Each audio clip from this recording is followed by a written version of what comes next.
আমার দলের নেতাকর্মী যেমন টিয়ার গ্যাসের সেলের যে টিয়ার গ্যাস সেটির যন্ত্রণায় যেরকম কাতরিয়েছে, আপনারাও কিন্তু আমাদের নেতাকর্মীর পাশাপাশি আপনারাও সেরকম যন্ত্রণায় কাতরিয়েছেন। এরকম অনেক ঘটনা ঘটেছে যে তৎকালীন আইন শৃঙ্খলা বাহিনী একটি জায়গা ঘিরে ফেলেছে, যেখান থেকে আমাদের অনেক নেতৃত্বকে বা আমাদের কোনো প্রচন্ড অ্যাক্টিভ কোনো কর্মীকে তুলে নিয়ে যাবে। বিএনপিতে সাংবাদিকদের কারণে এরকম অনেক নেতৃত্ব বা অনেক অ্যাক্টিভ কর্মী সেদিন রক্ষা পেয়েছিল, সে অ্যারেস্ট হওয়া থেকে রক্ষা পেয়েছিল। আপনারা সহযোগিতা করছেন। আগে সুযোগ হয়নি, এত বছর সুযোগ হয়নি, আজকে আপনাদের সাথে সামনাসামনি কথা বলার বা বসার সুযোগ হয়েছে এই অনুষ্ঠানে। আমি আমার দলের নেতাকর্মীদেরকে তাদের বিপদের সময় এই সহযোগিতা করার জন্য এবং তাদের অত্যাচার নির্যাতনের কাহিনী শত বাধা বিপত্তির মধ্যেও যতটুকু সম্ভব হয়েছে তুলে ধরার জন্য এবং একই সাথে তাদের পাশাপাশি থেকে সেই একই কষ্ট আপনারাও ভোগ করেছেন, সেই কষ্ট আপনারা ভোগ করেছেন, এই সকল কিছু মিলিয়ে আমার অবস্থান থেকে আমি আন্তরিকভাবে আমার দলের পক্ষ থেকে আপনাদের ধন্যবাদ জানাতে চাই। প্রিয় সাংবাদিক ভাইরা, আপনারা যেরকম কথা প্রসঙ্গে কেউ কেউ বললেন যে আপনাদের এই বিষয়টি প্রয়োজন বা ওই বিষয়টি প্রয়োজন বা এটা করা উচিত ওটা করা উচিত, একইভাবে আপনাদের বিষয়গুলো অবশ্যই আমাদের অবস্থান থেকে যতটুকু সম্ভব নিশ্চয়ই আমরা সেইটা অ্যাড্রেস করব। বাট এখানে একটি কথা আছে, আমি তখন বলেছিলাম যে আসুন আমাদের নিজের চিন্তা কিছুটা আমরা পরিবর্তন করার চেষ্টা করি। হ্যাঁ, আমার সাথে হয়েছে, আপনি এখন প্রতিশোধ নিলেই কি আপনার সেটা আপনি ফেরত পাবেন বা একদম আগের মতন হয়ে যাবে? হবে না। তাহলে আমরা আমাদের সেই মাইন্ডসেট থেকে বেরিয়ে এসে ঠিক আছে আমরা কি করতে পারি, দেশের জন্য, সমাজের জন্য, মানুষের জন্য কি করতে পারি, পারি বা পারি না পারি সেটা হচ্ছে পরের ব্যাপার, অন্তত চেষ্টা তো করতে পারি, আমরা সাকসেসফুল হওয়া পরের ব্যাপার। অন্তত এই মাইন্ডসেট নিয়ে আমরা কেন সামনের দিনে এগোই না? আমরা যখন খাচ্ছিলাম, আমি আপনাদেরই কয়েকজন সহকর্মীর সাথে আমার টেবিলে বসে আমি খাচ্ছিলাম এবং তখন আমি আমার কতগুলো কথা আমি তুলে ধরছিলাম। আমরা একটি ব্যাপারে সবাই কনসার্ন, আপনারাও আপনাদের পত্রিকায় প্রায় এরকম নিউজগুলো আসে, দেখি।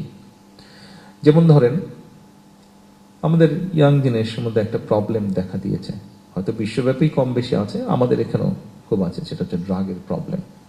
এখন আপনি কতজনকে ধরবেন, কতজনকে চিকিৎসা দেবেন, কতজনকে আপনি কাউন্সিল করবেন, সবকিছুতে একটা রিসোর্সের লিমিট আছে, ক্যাপাবিলিটি আছে, ক্যাপাসিটি আছে। তাহলে বিষয়টিকে আর অন্য কিভাবে অ্যাড্রেস করা যায়? বিষয়টিকে হয়তো অ্যাড্রেস করার আরো কিছু উপায় আছে। আমি যা যা তখন খাবার টেবিলে যে কয়েকজনের সাথে আলাপ করছিলাম, আমি এখন সামগ্রিকভাবে সকলের সামনে তুলে ধরতে চাইছি। আমি আমার চিন্তাটা আপনাদের সামনে তুলে ধরছি। এই সুযোগ তো সবসময় পাবো না, সেজন্য আজকে তুলে ধরছি সংক্ষিপ্তভাবে। দেখুন, ব্যাপারটাকে আমাদের অবশ্যই অ্যাড্রেস করতে হবে যে এই সমস্যা থেকে কিভাবে আমাদের ভবিষ্যৎ প্রজন্মকে বের করে নিয়ে আসবো।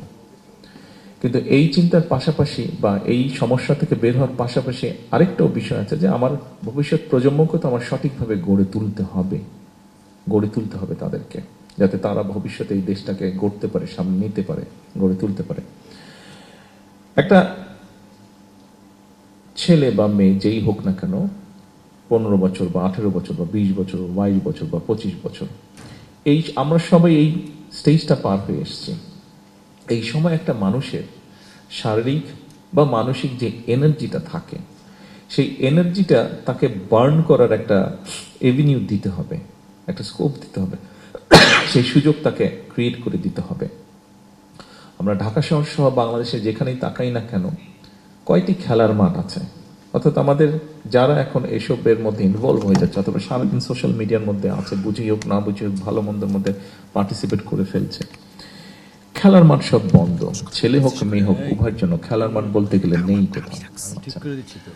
তারপরে আপনি যতই শিক্ষিত হন, আপনার মধ্যে যদি কালচার না থাকে, আপনি কি সিভিলাইজড দাবি করতে পারবেন না? নিজেকে অসম্পূর্ণ রয়ে যাচ্ছে। আপনার শিক্ষা যে বিকাশ, সেটা আপনি সম্পূর্ণভাবে ফুটে দিয়ে তুলতে পারবেন না যদি আপনার মধ্যে কালচার না থাকে।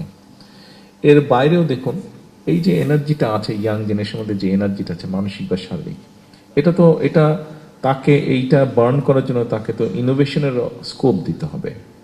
আমরা সেই জন্যই যেটি আমরা করছি, সেই জন্যই আমরা করার চেষ্টা করছি। আপনারা দেখেছেন যে নতুন 20 আমরা স্পোর্টস চালু করেছি, একই সাথে কিন্তু গত সপ্তাহে একটা ইভেন্ট হয়ে গেল সারা বাংলাদেশে, এডুকেশন ডিপার্টমেন্ট থেকে হয়েছিল। যেমন আমি তখন কথা প্রসঙ্গে বলছিলাম যে যখন আমরা ছোট ছিলাম, আমি যখন স্কুলে কলেজে পড়তাম, তখন পত্রিকা খুললে দেখা যেত যে বিভিন্ন স্কুলের মধ্যে কালচারাল শো হচ্ছে, বিভিন্ন স্কুলের মধ্যে স্পোর্টস কম্পিটিশন হচ্ছে, ডিবেট হচ্ছে বা সায়েন্স ফেয়ার হচ্ছে। কিন্তু এখন পত্রিকা খুললে এরকম নিউজটা খুব একটা চোখে পড়ে না। কালচারাল শো মানে হয় 16 ডিসেম্বর হতে হবে স্কুলে কালচারাল শো, বা কলেজে কালচারাল শো, অথবা 21শে ফেব্রুয়ারি হতে হবে, অথবা 26শে মার্চ হতে হবে, এরকম হতে হবে। কেন এটা সারা বছর হতে পারে না? শবে বরাত, শবে কদর আসলেই কেরাত প্রতিযোগিতা হবে, কেন এটা সারা বছর হতে পারে না? শীত আসলেই স্পোর্টস হতে হবে, কেন এটা সারা বছর হতে পারে